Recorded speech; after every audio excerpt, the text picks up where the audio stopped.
We choose to go to the moon in this decade and do the other things, not because they are easy, but because they are hard.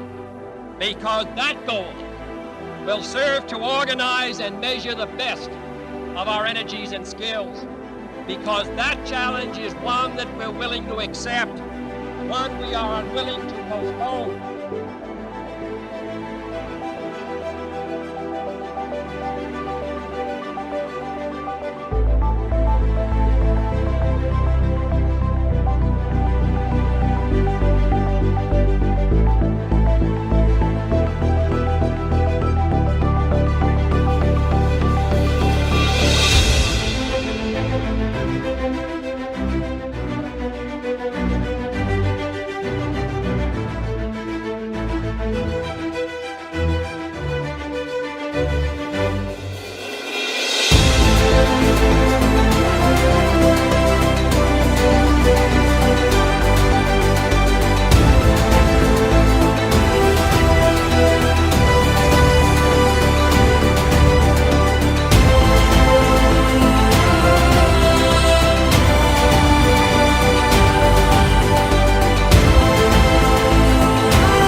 There she is, NASA's Voyager 1, launched in 1977.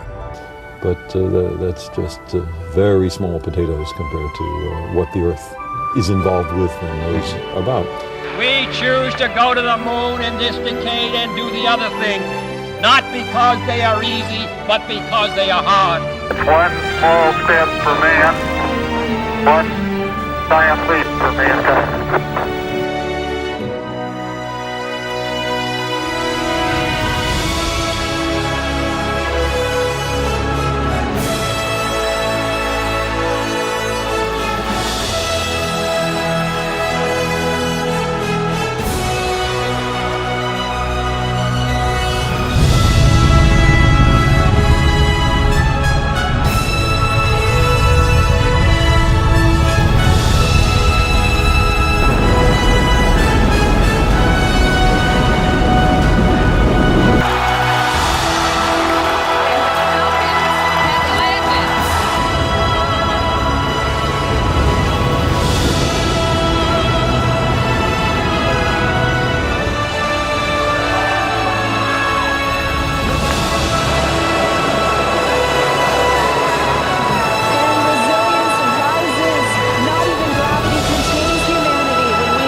Hello, greetings, and welcome to this episode of Space, the Final Frontier.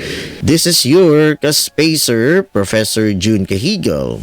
Now, Space, the Final Frontier is a series of online lectures that is intended to help and inspire our young to love the sciences. Now, for this episode, we will be focusing on space junk or space debris. And this episode also is in celebration of Day 3 of Global Astronomy Month 2021. So in behalf of the officers and crew of the Vedan Society of Young Astronomers, we would like to invite you as we celebrate Global Astronomy Month through this episode of Space, the Final Frontier, entitled Space Junk.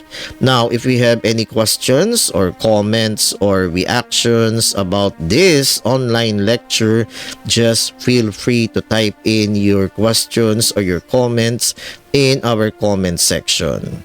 So, join us as we go where no man has gone before.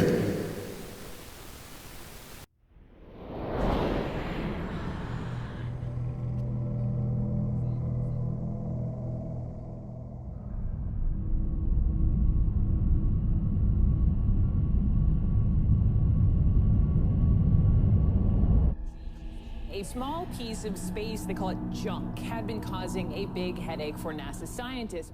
Houston is monitoring a piece of debris that could possibly pass in front of the International Space Station's orbit. Talking about this 6-inch square piece, this old satellite. Probability of it colliding with the International Space Station is within the red threshold. There is not enough time To seek shelter.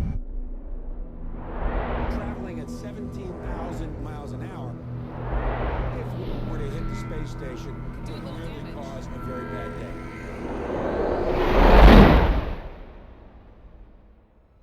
Ignition sequence start. 6, 5, 4, 3, 2, 1, 0.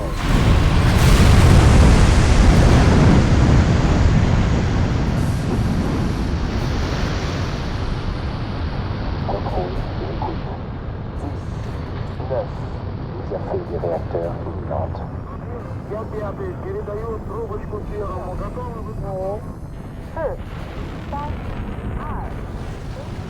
The Eagle has landed. That's one small step for man, one giant leap for mankind. After half a century of space exploration, we're now suddenly faced with what's long been a staple of science fiction. An orbiting junkyard of cast-off space debris.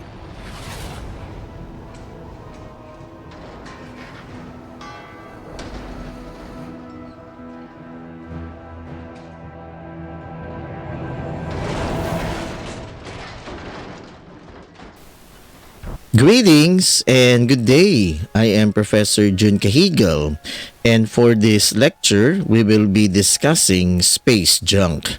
Now, space junk has been amassing since the first human-made satellite, Sputnik 1, escaped the Earth's gravitational pull on October 4, 1957. This momentous event heralded the start of the so-called space age as humans began to explore even further away from our home world, a feat that has been repeated in more than 4,700 launches around the globe. But that also means that we have left our mark on space in the form of trash. Now, what goes up doesn't always come down. Take note of that, my dear netizens. And we have been going into space for almost 50 years now. And a lot of things have gone up. So since Sputnik 1, we have been sending objects in space for more than 50 years now. And there are hundreds of thousands of these man-made objects that are zipping around our planet, either in the form of dead satellites or even functional satellites, even nuts and bolts. And these objects, they accumulate or they pile up in low Earth orbit. And this is not good because this may hamper space exploration. But some of these man-made objects, they have returned to Earth, like this 500-pound satellite tank that landed in a yard in Texas, missing a house by 50 yards. or even a piece of this Delta II rocket that fell in South Africa. And some of them have landed or they burn up in the atmosphere, lighting up the sky much like a meteor. And some have gone to explore other worlds or space. But a lot of these objects, these man-made objects, are still in orbit, like this piece of Saturn V rocket from the Apollo mission to the moon in Earth orbit since 1969. Now, I mentioned a while ago that some of these man-made objects have returned to Earth, and there are approximately 100 to 200 of these man-made objects or space junk re-entries each year. Now, for your information, in 2006, a woman in Tulsa, Oklahoma was hit but not injured by a small piece of charred metal mesh that was later confirmed to be part of a Delta II rocket that was launched in 1996. But the risk that a person will be hit and be injured by a falling space junk is less than 1 in a trillion. So even though the Earth has become a hard hat area and we are in danger of these falling space debris. Right now, we haven't heard of anyone actually getting hit by fragments from the meteor itself. So until we do, there is a Tulsa woman who has the distinction of being the only person in the world to be hit by space junk. We talked to Lottie Mae Williams a few years ago. Back in 1997, she went on an early morning walk. She said she saw a big ball of fire streak across the sky, and a little later felt something tap her shoulder. At first, she thought it was someone, and that scared her. So I took off to run. When I took off to run, I felt it roll off my shoulder, and it hit the ground. And like most people, I just turned around to look, and I saw something dark laying there on the ground.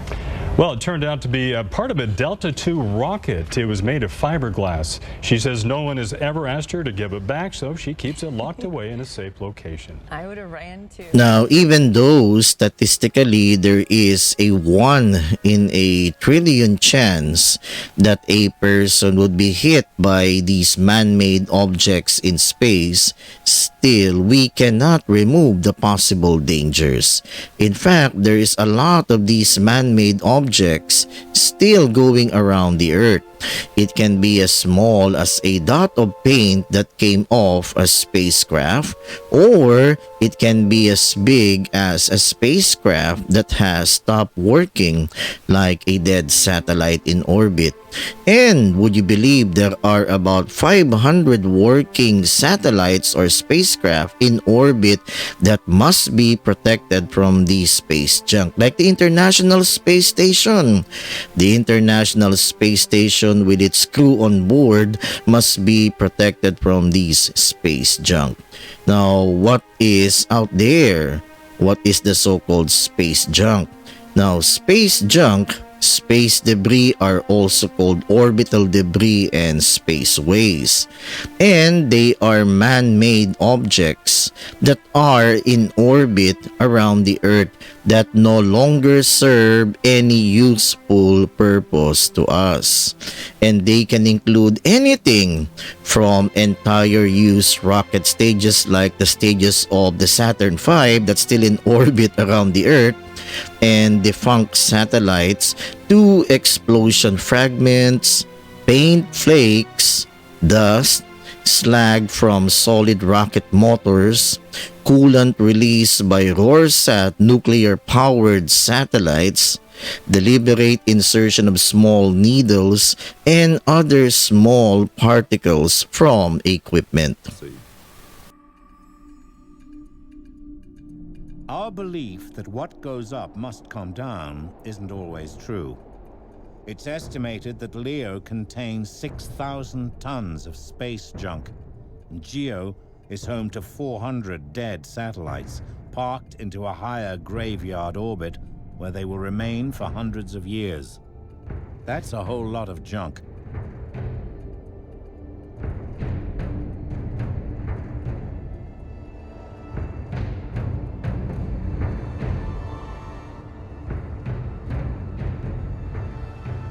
So what exactly is out there? Over the last 50 years, we've launched several thousand objects into space. Yet there are only around 1,000 spacecraft that are operational at this time. What may surprise many people is that once an object stops functioning, we leave it in orbit. Every single one of these non-operational spacecrafts is a potential source of debris. In fact, most spacecrafts that are launched into orbit actually leave a trail of debris in the process. Upper stage rocket bodies weighing several tons make up a good portion of the junk in space.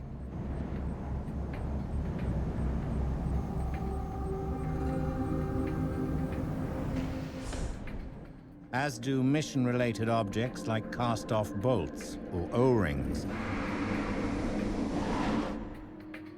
The rest are miscellaneous fragments, exploded rockets, leftover fuel, and the list goes on.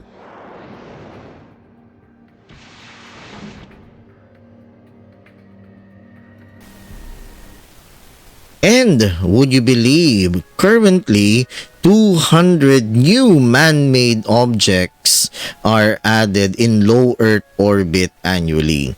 So this is what we meant by space junk. So these are man-made objects in orbit that serve no useful purpose at all. And this is not good, especially for space exploration. Why? Because space junk or space debris in general can be moving at speeds up to 22,000 miles an hour. So it means that even a small piece of space junk, like a piece of nut or a piece of bolt, can cause a lot of damage, like for example to the space shuttle or even the International Space Station. It can cripple satellites worth hundreds of millions of dollars, and it can even damage research satellites like the Hubble Space Telescope. And would you believe, these man-made objects, even though very small but moving at high speeds, can even kill astronauts. Now, actually, this was depicted in the movie Gravity, wherein the space shuttle in that movie was destroyed by space debris. Even the International Space Station was totally destroyed by space debris in that movie Gravity. And this increases the risk of large pieces smashing into each other, breaking into hundreds of pieces, creating a slow cascade of collisions that could create chaos and threaten satellites and future human space travel. ISS, this is Houston. Explorer, this is Houston. Go ahead, Houston. Mission abort. Repeat. Mission abort. Initiate emergency disconnect from Hubble. Begin re-entry procedure. ISS, initiate emergency evacuation. Copy all, Houston, and in work. Matt, immediate return to Explorer. Repeat, immediate return to Explorer. Copy. Explorer, prep airlock. Airlock engaged, ready to receive. Houston, elaborate. Debris from the missile strike has caused a chain reaction, hitting other satellites and creating new debris. Traveling faster than a high-speed bullet up towards your altitude. Now copy. Copy all. Put a bow on it, Dr. Stone. I can't. The board is still initializing. I'm not going to ask you again. 1 second. Not 1 second, now. Shut it down. That's an order. Okay, I'm sorry. I'm done. Kowalski, initiate emergency disconnect from the Hubble. All right, Sharif, let's do this. Roger, Matt. Houston, update? Well, we have a full-on chain reaction. It's been confirmed that it's the unintentional side effect of the Russians striking one of their own satellites. They shut down their own satellite. Right at disposal.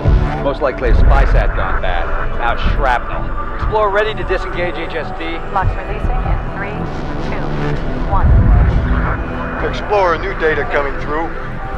What's the blowback, Houston? It's not good. Most of our systems are gone.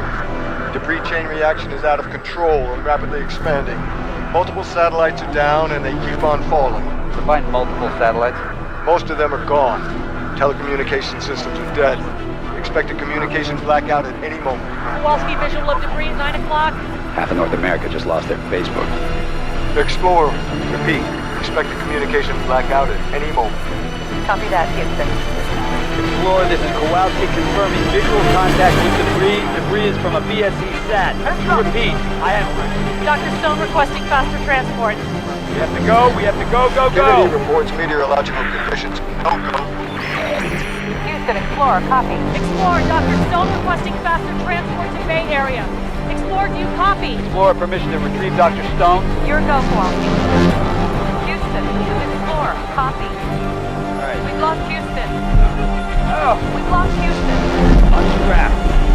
Look, we need to get the hell out of here. Need some help there, man? No, don't wait for us. Stuck!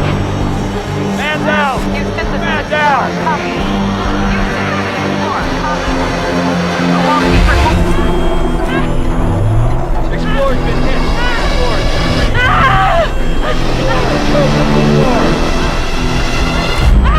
Astronaut is off structure. Dr. Stone is off structure. Dr. Stone, detach. You must detach. If you don't detach, that arm's going to carry you too far. Listen to my voice. You need to focus. I'm losing visual of you. In a few seconds, I won't be able to track you. You need to detach. I can't see you anymore. Do it now. Houston, I've lost visual of Dr. Stone. Houston, I've lost visual of Dr. Stone. So that's a short video clip from the movie Gravity. So there are hundreds of thousands of these man-made objects in orbit around the Earth, and they may pose a great deal of danger, especially to manned spacecraft orbiting the Earth like the International Space Station. So ngayon tatanungin ninyo, sino may kasalanan nito? Now, astronauts have accidentally contributed to this litter or space junk. Like in 1965, Ed White, part of the Gemini 4 mission, lost a pair of gloves on his first spacewalk. Would you believe that? So, nawalan siya ng glove sa kanyang first spacewalk. And that glove lost by Ed White orbited the Earth with a speed of, would you believe, 28,000 kilometers per hour, becoming the most dangerous garment in history.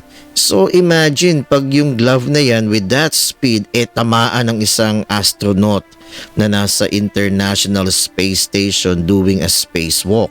So that could kill the astronaut.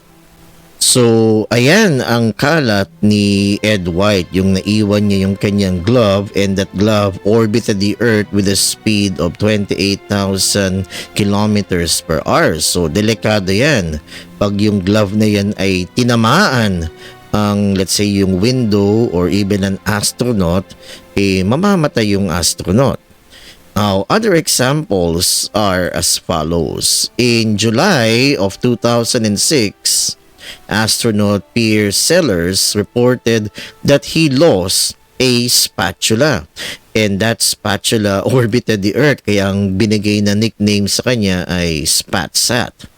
And also in 2006, a couple of bolts escaped as astronauts were adding a part to the International Space Station or ISS.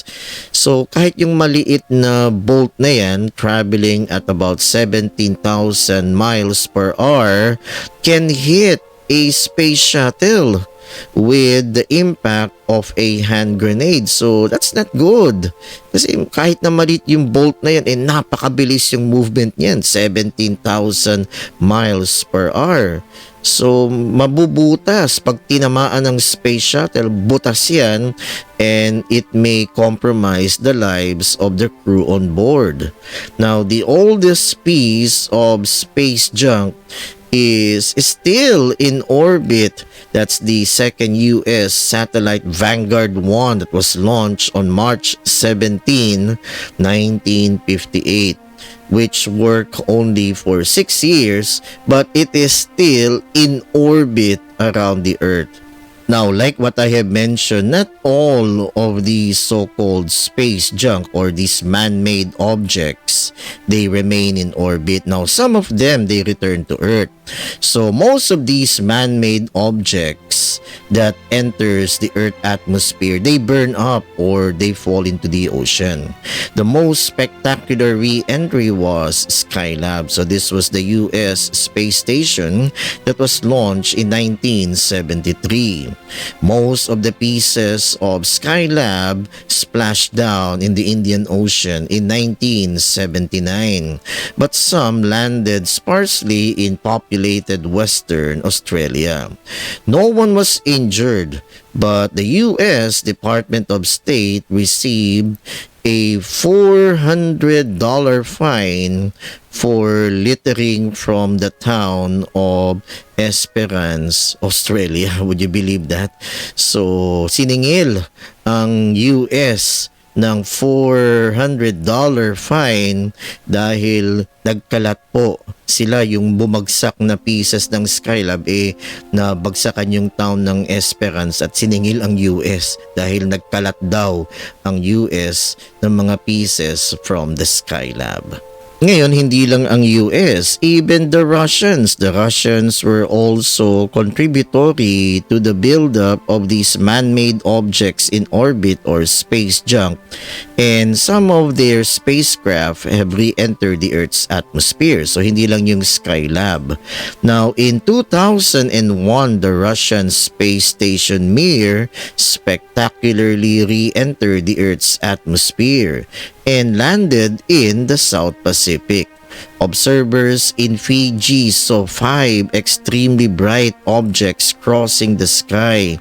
Now, galing yan sa Mir, and a series of sonic booms were heard by the observers in Fiji. So, yun yung nangyari dun sa Russian space station Mir. And also, on January 4 of 2007, at 6:13 a.m., the body of a Russian booster rocket broke up as it re-entered the atmosphere over Colorado and Wyoming. NORAD, or the North American Air Defense Command, said it was an SL-4 rocket used to launch a French space telescope Corot in December. The light was described as having an extremely bright head with a tail that emitted sparks or smoke. So, hindi lang yung mga Amerikano or yung mga Russians ang nagko-contribute sa piling up of these man-made objects or space junk in orbit, idamay na rin po natin ang mga Chinese. And China's test on January 11, 2007 of an anti-satellite rocket or ASAT shattered an old weather satellite into thousands of large fragments. So, biruin niyo po yan. So, kahit yung mga ganyang kalalaking fragments with speeds of 22,000 miles per hour, it can do a lot of damage. And this is the worst such episode in space history. So today or next year or next decade, some of these debris may start a cascade of collisions. So delikado po yan, that may expand for centuries kasi they remain in orbit around the Earth. And with such high speeds, they can hamper and damage functional satellites or even manned spacecraft, putting billions of dollars of advanced satellite at risk. Low Earth orbit satellites have become indispensable for the U.S. military for communications, for GPS navigation to guide smart bombs and troops, and for real-time surveillance. But they are also extremely vulnerable, as a just-revealed test of a satellite-killing weapon by China ominously demonstrates. If we, for instance, got into a conflict over Taiwan, one of the first things they'd probably do would be to shoot down all of our low Earth orbit spy satellites, putting out our eyes. According to U.S. government officials, after 3 misses, China last Thursday succeeded in shooting down one of its own aging weather satellites with a medium-range ballistic missile fired from the ground. U.S. sensors tracked the satellite as it disappeared from its polar orbit 537 miles above the Earth and was reduced to hundreds of pieces of space debris after impact with a kill vehicle carried by the missile. The U.S. has lodged a formal diplomatic protest. Was this a provocative move by China? What's the White Don't House know concerned? that, but we are concerned about it, and we've made it known. Under a new space policy authorized by President Bush last August, the U.S. asserts a right to freedom of action in space and vows to deny, if necessary, adversaries the use of space capabilities hostile to U.S. national interests. So these fragments from that old weather satellite may remain in orbit for years, decades, and even centuries. And this may affect the International Space Station because these objects, these fragments, travel at high speed, so mga 22,000 miles per hour. And if any of those fragments from that old weather satellite hits the International Space Station, this may compromise the lives of the astronauts on board the ISS. And there is an estimated 4 million pounds of these space junk in low Earth orbit. So, delikado. There is roughly 110,000 objects larger than 1 centimeter each, big enough to damage a satellite or a space telescope or even the International Space Station. Although the US and Russia led the list of space junkers, other contributors includes the European Space Agency or ESA, Japan, France, and India. So sila po, together with the US and Russia, sila po yung nagkakalat dyan sa low Earth orbit. Now, aside from the mentioned countries, ang Pilipinas po ay hindi exempted dahil nakapagpadala na rin po tayo ng mga satellites in space like yung Agila and yung Diwata. Now, in case mamatay yung dalawang satellites na yan, they would easily burn up in the Earth's atmosphere kasi maliit lang po yung mga satellites na yan. We call them cube satellites, yung Agila and yung Diwata. Now, pag namatay yan, yung dalawang satellites na yan, and they would remain in orbit around the Earth, they would pose a danger to other functional satellites or even manned spacecraft like the ISS. So, space agencies such as NASA, ESA, they continue to monitor the debris in space as new objects are added every few days from launches, collisions, and explosions. And as of now, there are no regulations controlling the generation of junk. Only recommendations about minimizing it. So wala pa hong batas, wala pang regulations controlling the generation of these so-called space debris or space junk. Now, the U.S. Space Command monitors space debris and informs NASA and other space agencies when there is a threat. When you think of space, you think of just that, space, emptiness, the void. But when it comes to the space around Earth, it's actually not that empty. It's filled with a whole bunch of junk, or space trash. In fact, experts think that there are millions of pieces of debris in orbit, ranging in size from bigger than a softball to smaller than a marble. So what is all of this junk hanging out around our planet?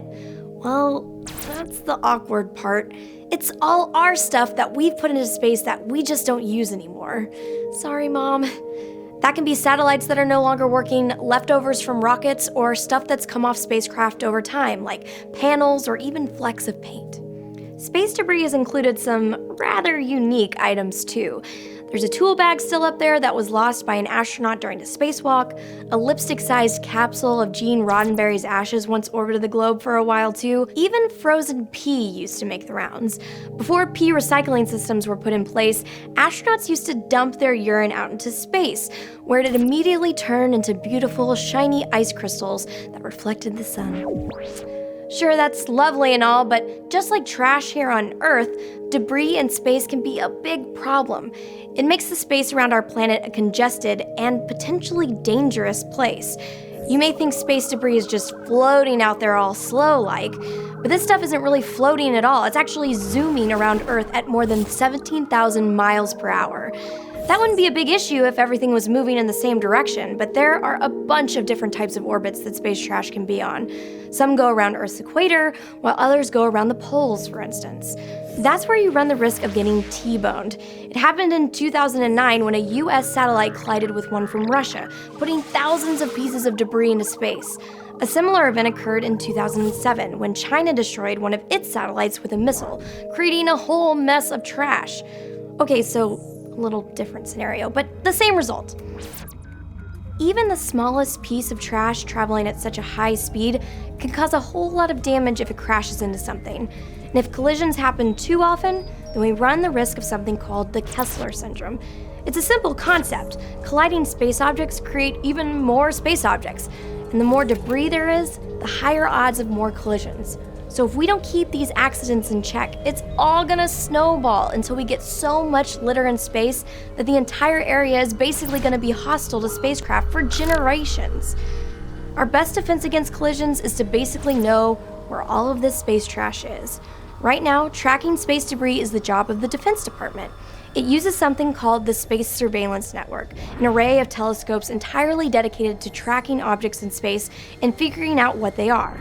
The network is capable of tracking anything that's bigger than 10 centimeters, so about the size of a baseball. And right now, more than 22,000 objects of this size are being tracked. Once an object is spotted by the network, trackers must determine its orbit and then see if it's in the catalog. To get in the catalog, trackers have to be able to identify a piece of debris all the way back to its launch. If you can't, it's called an uncorrelated track, or basically, we don't know what it is. But ultimately, the main goal is to know the odds of these pieces running into each other. If a satellite has a 1% probability of collision, that's way too high, and you're going to want to perform some orbit correction maneuvers with your thrusters to avoid an accident. Even the space station has to move out of the way sometimes when debris is in the area. Of course, correction maneuvers are really only an option for spacecraft with fuel to spare. Nothing can be done for debris without thrusters. Plus, there's a whole ton of small objects that the surveillance network can't see. For those, experts have to create theoretical models to predict where these tiny pieces are going to be. So, how do we clean up this mess? Well, for the satellites in lower Earth orbit, chances are they will come down eventually. There are still air molecules in the upper atmosphere that create drag on spacecraft, pulling them back down to our planet. Those vehicles will mostly burn up on the way back down to Earth, but just in case, the US has a policy that satellites must have a plan to deorbit safely when the time comes. That means no satellites are gonna fall on your head. That only works for satellites in lower Earth orbit, though. Many of our communication satellites are in a much higher region, 22,000 miles above Earth, called geostationary orbit. Those are way too high to come back down, so when they run their course, we put them into a graveyard orbit. It's an orbit that's 200 miles up. The hope is that they'll be far enough away to not interfere with our operating satellites, and those satellites will basically stay up there forever. As for getting rid of the rest of this stuff, people have come up with some creative and little kooky ideas. There's a concept known as the Terminator tether. It's a miles-long cable that interacts with Earth's magnetic field, inducing a current along the tether. This creates drag on spacecraft in orbit, causing them to fall back down to Earth. It's similar to an electric whip that Japan recently sent to space for clearing out debris. Other ideas include adding balloons or sails to spacecraft to slow them down when they're done, or even shooting them with lasers. The photons would impart a small thrust on the object, enough to bring it down. There are a lot of other ideas too, but there isn't anything really viable to solve this problem right now. So in the meantime, our best option is to get better at tracking all this stuff. And that job may soon switch hands. The Federal Aviation Administration has been very vocal about wanting to take over the job of debris tracking from the Defense Department. So soon, the FAA may be the traffic cops of air and space. So ang malaking katanungan dito ay bakit natin kailangan na i-monitor yung mga man-made objects in orbit? So masama ba yan? Now, collisions from these so-called space junk can be highly damaging to functioning satellites due to their extremely high orbital velocities at which this junk travels. Some debris has been recorded moving along at 17,500 miles per hour. So biruin nyo yun, kahit maliit na bolt or yung glove na lang ni Ed White traveling at 17,500 miles per hour can cause collisions and can damage functioning satellites, or it can even damage the International Space Station, compromising the lives of the astronauts on board. And collisions are also known to produce even more space debris, so mas dadami ang kalat. This is the so-called Kessler syndrome. So, ano yung Kessler syndrome? In 1978, a NASA scientist by the name of Donald J. Kessler theorized that the volume of space debris in low Earth orbit is so high that objects in orbit are frequently struck by debris. Unfortunately, this multiplies the amount of debris and amplifies the possibility of further impact. Ultimately, the vast amount of debris in orbit could make space exploration and even the use of satellites impossible. So yun yung Kessler syndrome, and this is not good for space exploration. Kessler's question was, if all of these collisions are occurring in nature, what's going to happen to all of the man-made objects we're putting into space? At the time, Kessler's thinking did not align with popular beliefs. Ever since humans ventured into space, we've embraced the big sky theory. The theory holds that space is so big, you could launch anything into orbit and it wouldn't collide with anything else. But it turns out that space is smaller than we thought. Low Earth orbit, or LEO as it's called, is home to the International Space Station, the Hubble telescope, and most of our satellites. In Middle Earth orbit, we find GPS and weather satellites.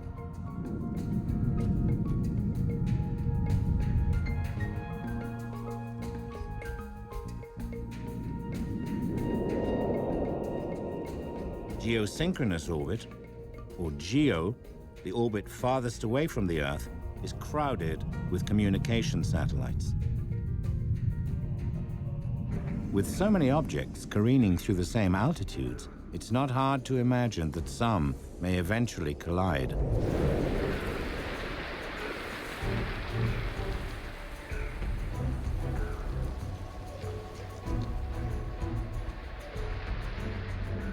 Known as the Kessler syndrome, Kessler's prediction stated that random collisions between man-made objects would create smaller debris that would become increasingly hazardous to spacecraft. The resulting chain reaction would create exponentially expanding clouds of debris. Even if we don't launch anything else into space, this orbiting belt of debris could very well alter space exploration as we know it.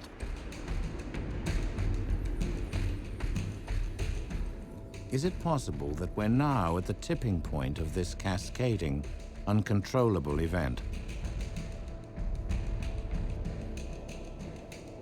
Alarmingly, in the 3 decades since Donald Kessler's prediction, the amount of debris in low Earth and geosynchronous orbit has grown at a rapidly expanding rate into a minefield of discarded trash.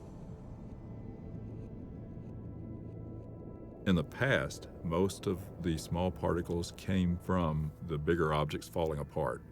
In the future, and we're reaching that threshold right now, the objects are going to come from random collisions, just like in the solar system. So to further clarify the Kessler syndrome, kindly take a look at this diagram. So ito lang yung sinasabi ni Donald Kessler. So at present, isang damakmak na mga satellites ang nasa Earth orbit. So sa dami ng mga satellites sa Earth orbit, this increases the risk of collision. So let's say nandun po yung ISS, the ISS is in orbit around the Earth, and let's say isang maliit na bolt lang ang nag-collide sa ISS. There is a chance na mag-explode yung ISS, and this will launch a domino effect. So yung mga explosions na yan would create even more debris that could destroy all satellites.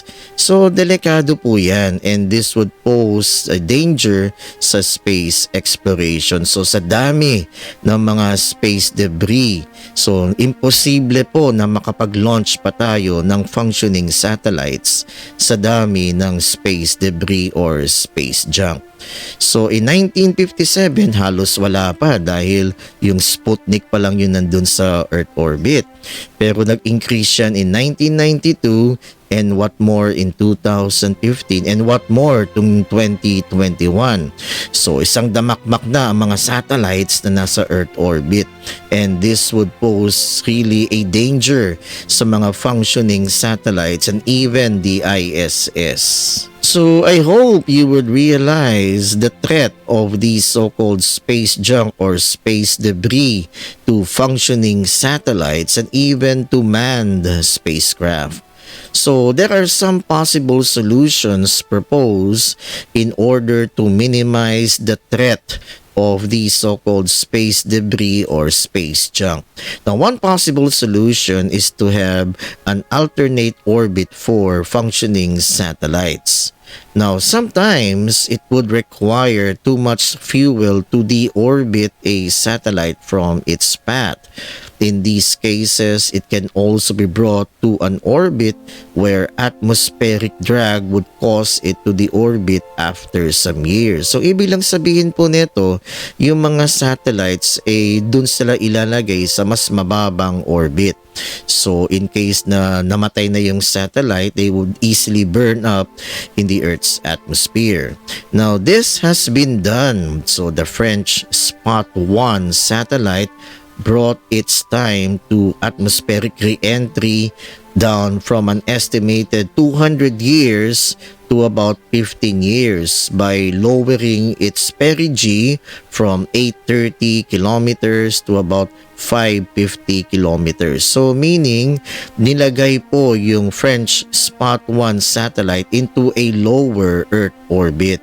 So yung atmospheric drag would cause it to deorbit, and after, let's say, 15 years, masusunog na lang yan, okay, due to its re-entry into the Earth's atmosphere. So, yun ang ibig sabihin ng alternate orbit. So, to clarify further this proposal of having an alternate orbit, let's take a look at this diagram. So in order to minimize the creation of artificial space debris or space junk, satellites nowadays are launched into low Earth orbit. Now, satellites are initially launched into elliptical orbits with perigees inside the Earth's atmosphere. So, this would increase atmospheric drag, as you could see in this diagram. So, eventually, the satellite will quickly decay, and the satellite will then destroy themselves upon re-entry into the Earth's atmosphere. So, ibig sabihin yan, masusunog na lang. And this will decrease the time that the satellite will remain in orbit around the Earth. So this would minimize the creation of space junk or space debris. Now, another proposal was raised in order to minimize space junk or space debris.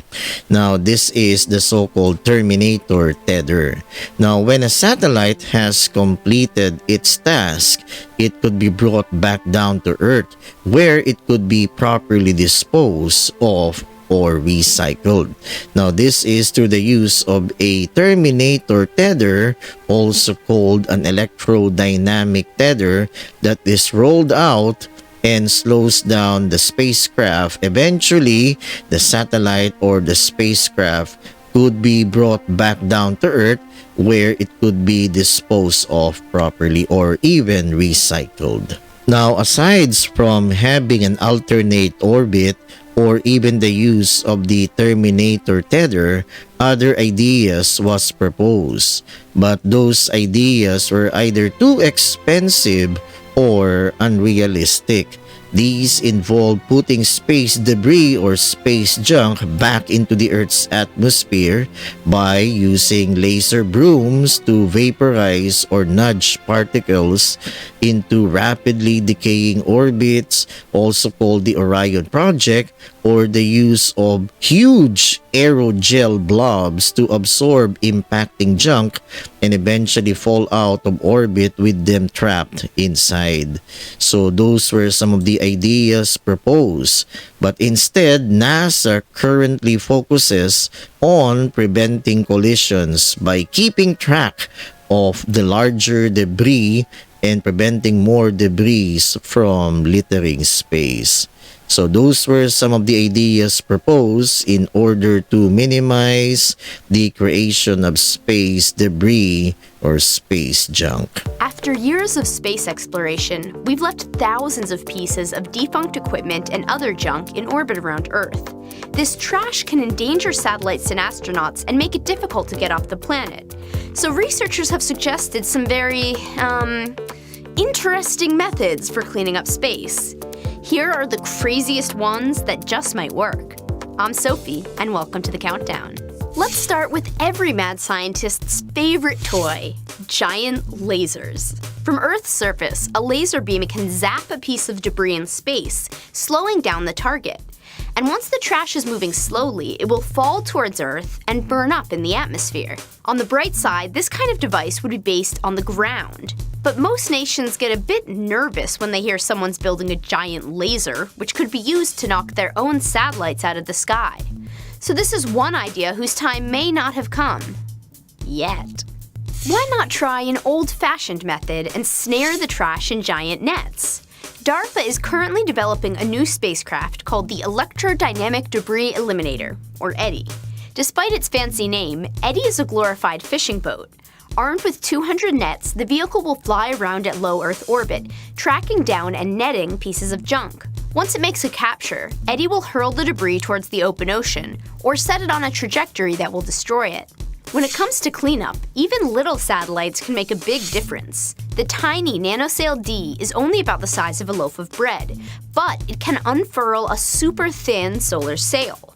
To avoid becoming a piece of space junk, NanoSail D catches the sun's rays, propelling itself towards a fiery death in Earth's atmosphere. If we equip all new satellites with solar sails, they'll be able to self-destruct rather than turning into trash. And we might even think about attaching solar sails to junk that's already in orbit, sending it sailing back to Earth. Slingshots are a classic childhood weapon, and they might also be used to hurl space junk. Two researchers at Texas A&M University have proposed a unique satellite dubbed SlingSat. SlingSat would capture a piece of debris, whirl around, and slingshot the trash to its doom. With the momentum from one throw, the satellite could hurl itself towards its next target, saving on fuel. The latest cosmic cleanup method comes courtesy of the Japan Aerospace Exploration Agency, or JAXA. A satellite will carry a metal tether made of aluminum and stainless steel, which it can attach to a piece of trash. As the tether interacts with Earth's magnetic field, it generates electricity. This slows down the space junk, which eventually incinerates in the atmosphere. This technique is in its early stages. Its first trial run is set to launch in February 2014. A JAXA satellite will unfurl and study the tether without destroying any trash. So instead of developing laser brooms or developing huge gel blobs to minimize the buildup of space debris or space junk, NASA focuses on preventing further collisions by keeping track of those large space debris or space junk in orbit. So that's the focus of NASA. Now, before we end our talk, I want you to think about this. So, is space debris just another overhyped scientific issue? Or could this really become a larger problem in the future? Or should we leave all those space junk or space debris up there? Or we should take time and money to bring it down here back to Earth? Now, we would like to know your reactions or your comments regarding these two questions. So, wag ho kayong mahiya. Just type in your reactions or your comments in our comment section. And kung meron po kayong mga katanungan, if you have any questions regarding our talk tonight entitled Space Junk, just type in your questions or even your comments or reactions in our comment section. So, marami pong salamat sa pagtutok ninyo sa aming episode ngayon sa Space, the Final Frontier. Marami pong salamat sa inyong lahat. Shout out sa mga students ko from 11 STEM and 12 STEM. And sa mga kasuki natin, mga ka-spacers na nakikinig po sa atin ngayon, maraming salamat po at sana po marami kayong natutunan sa ating episode ngayon. So please like and share this episode para we can reach more people and we could inspire our young to learn more about the sciences. So please like and share our Facebook page, the Bedan Society of Young Astronomers.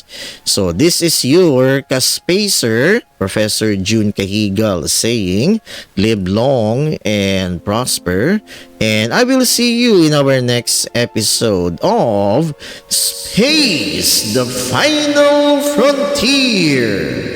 Always stay safe. And goodbye, everybody. See you in our next episode.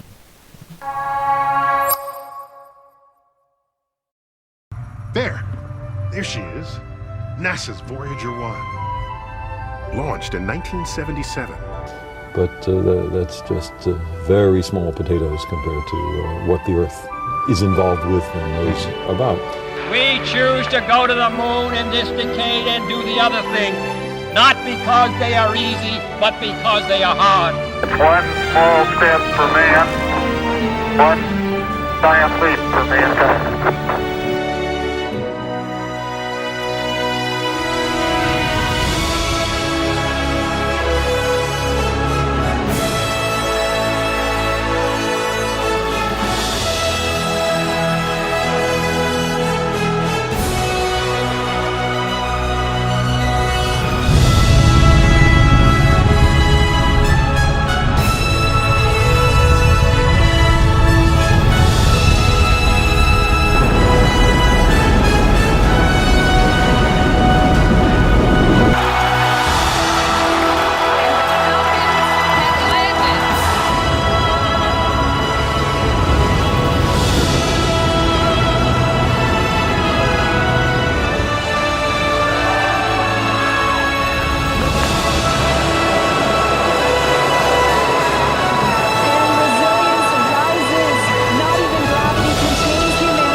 To go to the moon in this decade and do the other things, not because they are easy, but because they are hard.